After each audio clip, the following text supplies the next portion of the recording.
Saudara pengelola Bandara Internasional Sultan Hasanuddin di Kabupaten Maros, Sulawesi Selatan mulai bersiap menyambut operasional Hari Raya Natal dan Tahun Baru 2024.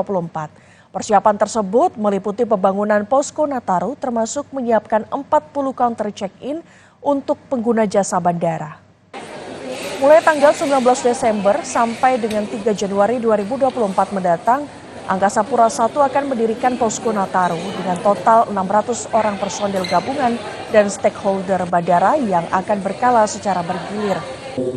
Selain posko Nataru, 40 counter check ini bagi pengguna jasa transportasi udara juga telah dipersiapkan di terminal keberangkatan guna mengantisipasi terjadinya lonjakan penumpang.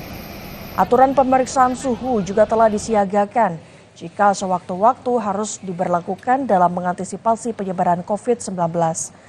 Pengelola Bandara Internasional Sultan Hasanuddin sendiri memprediksi puncak arus mudik akan terjadi pada 23 Desember 2023 mendatang dengan jumlah penumpang sekitar 33.000 lebih orang. Sementara prediksi puncak arus balik akan terjadi pada 3 Januari 2024 dengan jumlah penumpang sekitar 29.000 lebih orang.